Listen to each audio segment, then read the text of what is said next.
पहले मेरे वीडियो में कही गई सारी बातें सुन लिया करिए, उसके बाद ही प्रत्युत्तर दिया करिए। विधायक जी आजकल कुछ ज़्यादा ही अदृश्य हो गए हैं। ऐसा लग रहा है मानो चुनाव जीतने के बाद उन्होंने जनता के बीच आने की बजाय गायब रहने की कला में कोई विशेष प्रशिक्षण ले लिया हो। कभी जनता की समस्याओं पर मुखर रहने वाले लोग आज जनता की नज़रों से ही ओझल होते दिखाई दे रहे हैं। ऐसा क्या है? विधायक जी को ऐसा डर क्यों लग रहा है? मैं पहले भी सवाल पूछता था, आज भी सवाल पूछ रहा हूं और आगे भी पूछता रहूंगा, क्योंकि सवाल पूछना कोई अपराध नहीं है, बल्कि लोकतंत्र की सबसे बड़ी ताकत है। जनप्रतिनिधि जनता के वोट से बनते हैं, इसलिए जनता को यह जानने का पूरा अधिकार है कि उनके क्षेत्र में क्या हो रहा है, कौन से विकास कार्य हो रहे हैं और किन कारणों से कई महत्वपूर्ण मुद्दे आज भी अधूरे पड़े हैं। मात्र कुछ महीने ही बचे हैं चुनाव के, लेकिन सबसे बड़ी विडंबना यह है कि कुछ लोग सवाल पूछने वालों को ही गलत साबित करने में जुट जाते हैं। उन्हें लगता है कि जनप्रतिनिधि से प्रश्न पूछना किसी प्रकार का अपराध है।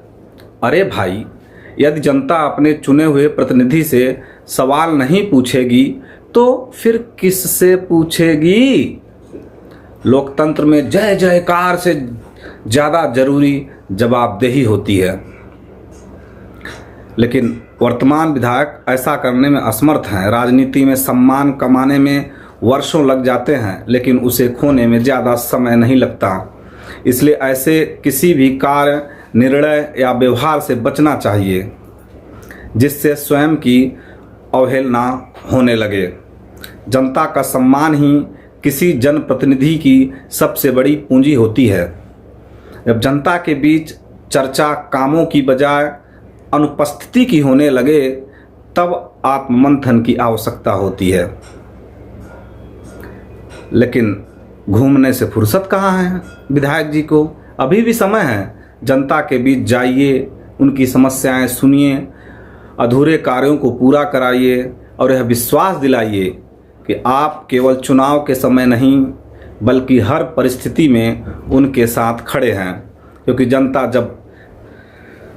सब देखती है, सब समझती है और समय आने पर अपना निर्णय भी सुनाती है।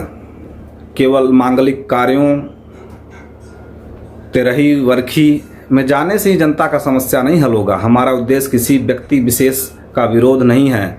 हमारा उद्देश्य केवल इतना है कि जनप्रतिनिधि जनता के प्रति अपनी जिम्मेदारियों का निर्वहन करे।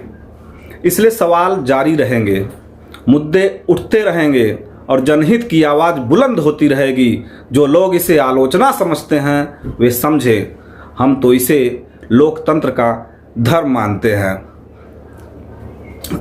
सफ़ेद का कुर्ता पैजामा पहन के मटक चलने से काम नहीं होता। कुर्सियां आती जाती रहती हैं, पद बदलते रहते हैं, लेकिन जनता की अदालत हमेशा कायम रहती है। इसलिए अभी समय है अपनी राजनीतिक अस्मिता, जनविश्वास और सम्मान को बचाने का, क्योंकि इतिहास उन्हीं को याद रखता है जो जनता के बीच रहें, जनता के लिए काम किए और जनता के सवालों का सामना करने का साहस रखते थे। लेकिन यहाँ कुछ उल्टा ही हो रहा है। बाकी हम तो केवल कल भी सवाल पूछ रहे थे, आज भी पूछ रहे हैं और आगे भी पूछते रहेंगे, क्योंकि लोकतंत्र में सवाल बंद हो जाए तो जवाबदेही भी खत्म हो जाती है। जय हिंद।